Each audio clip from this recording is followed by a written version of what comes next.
दिल्ली में अवैध अतिक्रमण के खिलाफ चल रहे बुलडोजर की कार्रवाई पर सियासत गरमाने लग गई है।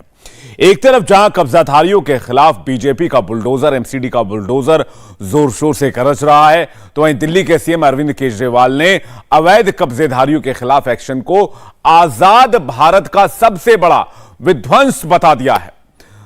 अब आने वाले कुछ ही दिनों में दिल्ली नगर निगम के चुनाव होने वाले हैं। ऐसे में बुलडोजर पर बीजेपी और आम आदमी पार्टी के बीच छिड़ी यह सियासी जंग क्या मोड़ लेगी, क्या रंग लाएगी, यह बड़ा सवाल है।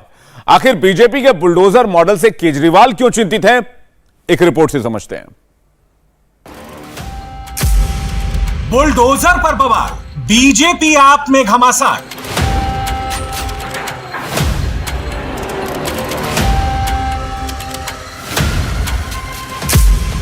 बुलडोजर एक्शन पर क्यों बरसे केजरीवाल? 80% से ज़्यादा दिल्ली इलीगल या एनक्रोच्ड कही जा सकती है। आप लोगों पे बुलडोजर क्यों चला रहे हो? हम दिल्ली को ठीक करेंगे, हम दिल्ली को ठीक करके दिखाएंगे। अभी मैंने विधायकों की मीटिंग ली और मैंने उनको यही कहा है कि जेल भी जाना पड़े, डरना मत। अवैध अतिक्रमण के खिलाफ गरज रहा बुलडोजर। केजरीवाल से बीजेपी का सवाल। केजरीवाल जी की चिंता समझ में आ रही है। उनकी चिंता गरीबों की नहीं है। अगर गरीबों के लिए उनको चिंता होती तो वो झुग्गी झोपड़ी वालों को पक्का मकान दे देते 7 वर्षों में। असली बात है, दिल्ली के अंदर बांग्लादेशी, रोहिंग्या और दंगाइयों, इनको जो लोग संरक्षण दे रहे हैं वो आम आदमी पार्टी के विधायक हैं। ताहिर हुसैन कौन था? आम आदमी पार्टी का। अंसार हुसैन कौन? आम आदमी पार्टी का। सारे दंगाई तो उन्होंने आम आदमी पार्टी में शामिल कर रखे हैं। उत्तर प्रदेश से योगी जी बांग्लादेशी रोहिंग्याओं को भगाते हैं, ये पीडब्ल्यूडी की जमीन पर बसाते हैं। दिल्ली में जोर शोर से बुलडोजर गरज रहा है। अवैध कब्जों पर शाहीन बाग से लेकर पंजाबी बाग तक एमसीडी का बुलडोजर चल रहा है। लेकिन बीजेपी के बुलडोजर मॉडल से केजरीवाल नाराज दिख रहे हैं। दिल्ली के मुख्यमंत्री अरविंद केजरीवाल ने इस एक्शन को आजाद भारत का सबसे बड़ा विध्वंस बता डाला। हम खुद भी अतिक्रमण के खिलाफ हैं। हम नहीं चाहते कि एनक्रोचमेंट्स होनी चाहिए, हम नहीं चाहते कि इलीगल बिल्डिंग्स बननी चाहिए। दो चीज़ें इसमें इम्पॉर्टेंट हैं। एक ये कि पिछले 75 साल में दिल्ली जिस तरह से बना है, 80% से ज़्यादा दिल्ली इलीगल या एनक्रोच्ड कही जा सकती है। तो एक प्रश्न उठता है कि क्या 80% दिल्ली को तोड़ा जाएगा? दूसरी बात यह उठती है कि जिस तरीके से अतिक्रमण को हटाया जा रहा है, ना कोई कागज हैं, ना किसी को मौका दिया जा रहा। बुलडोजर बस लेके किसी भी कॉलोनी में पहुंच जाते हैं और किसी का भी घर तोड़ने लग जाते हैं, किसी की भी दुकान तोड़ने लग जाते हैं। 63 लाख लोगों पे बुलडोजर चलेंगे। मैं समझता हूं ये आजाद भारत का सबसे बड़ा विध्वंस होगा, सबसे बड़ा विध्वंस होगा। ये तो सही नहीं है। केजरीवाल के संगीन आरोपों के बाद बीजेपी कहां पीछे हटती? दिल्ली बीजेपी प्रदेश अध्यक्ष आदेश गुप्ता ने अरविंद केजरीवाल पर सरासर झूठ बोलने का आरोप लगाया और साफ साफ कह दिया कि जहां भी अवैध अतिक्रमण होगा वहां वहां बुलडोजर चलेगा। एक संवैधानिक कुर्सी पर बैठे व्यक्ति जो लगातार इस तरह की बातें कर रहे हैं, वो झूठ बोलते हैं।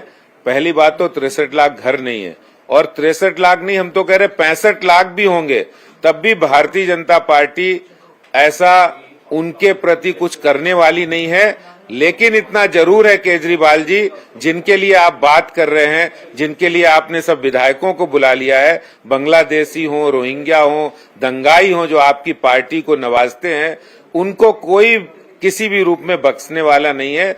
निगम का बुलडोजर उनके ऊपर जरूर चलेगा।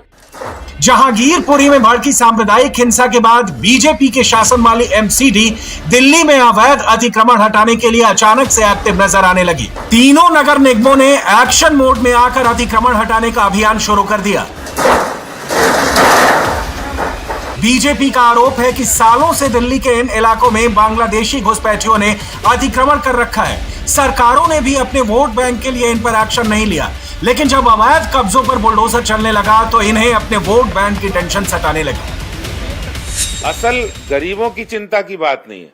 असली बात है दिल्ली के अंदर बांग्लादेशी, रोहिंग्या और दंगाइयों, इनको जो लोग संरक्षण दे रहे हैं वो आम आदमी पार्टी के विधायक हैं, और जब उनके ऊपर कार्रवाई होती है तो बौखला जाते हैं। ये दर्द और ये चिंता, ये जो इतने सब विधायकों की मीटिंग केजरीवाल जी ने बुलाई, इसीलिए बुलाई है कि वो दिल्ली के अंदर कैसे दंगा कराने वाले लोगों को संरक्षण दिया जाए। ताहिर हुसैन कौन था? आम आदमी पार्टी का। अंसार हुसैन कौन? आम आदमी पार्टी का। सारे दंगाई तो उन्होंने आम आदमी पार्टी में शामिल कर रखे हैं। उत्तर प्रदेश से योगी जी बांग्लादेशी रोहिंग्याओं को भगाते हैं, ये पीडब्ल्यूडी की जमीन पर बसाते हैं। तो ये इनका असली चेहरा है, और अब असली चेहरे की पोल खुल गई है। मुख्यमंत्री अरविंद केजरीवाल के भाषण में साफ झलक रहा था कि वो अमानतुल्लाह खान के खिलाफ पुलिस की कार्रवाई से नाराज हैं। उन्होंने अपने विधायकों को साफ साफ कह दिया कि पुलिस से डरने की जरूरत नहीं है, अगर जेल जाने की नौबत आती है तो जाएंगे। बुलडोजर चला के लोगों के घरों को और लोगों की दुकानों को उजाड़ना ये सही नहीं है। हम इसका सख्त विरोध करते हैं। अभी मैंने विधायकों की मीटिंग ली और मैंने उनको यही कहा है कि जेल भी जाना पड़े, डरना मत। आज सीएम के साथ मीटिंग खत्म होने के बाद विधायक अमानतुल्लाह खान भी तीखे तेवर के साथ गरजते नजर आए। नहीं रुकेगी तो हम लोग मुकाबला करेंगे। वहाँ का हर एक विधायक जहाँ भी ये बुलडोजर लेकर जाएंगे, वहाँ का विधायक सारे कार्यकर्ताओं के और जनता के साथ पहुँचेगा और इनका मुकाबला करेगा। कुछ भी हो जाए, जेल सारे कार्यकर्ताओं से और विधायकों से अगर ये जेल भी भर देंगे तो हम उसके लिए तैयार हैं। आने वाले कुछ ही दिनों में दिल्ली नगर निगम के चुनाव होने वाले हैं। यही वजह है कि सियासी गलियारों में गहमागहमी का माहौल है। एक तरफ यूपी की तर्ज पर बीजेपी यहां भी बुलडोजर मॉडल के जरिए चुनाव में अपना परचम लहराना चाहती है, तो वहीं दूसरी तरफ आम आदमी पार्टी बीजेपी के एक्शन प्लान को विध्वंस का नाम दे रही है। बीजेपी का गोल साफ है, बांग्लादेशी घुसपैठियों को देश से बाहर करना, लेकिन बीजेपी के एक्शन प्लान ने विपक्षी दलों को चिंता में डाल दिया है। ऐसे में राज्य की सत्ता पर काबिज आम आदमी पार्टी के सामने बीजेपी के विजय रथ को रोकना एक बड़ी चुनौती होगी। इंडिया टीवी हर वक्त हर जगह डाउनलोड करने के लिए सर्च करें India TV news Google play store या ऐप स्टोर पर।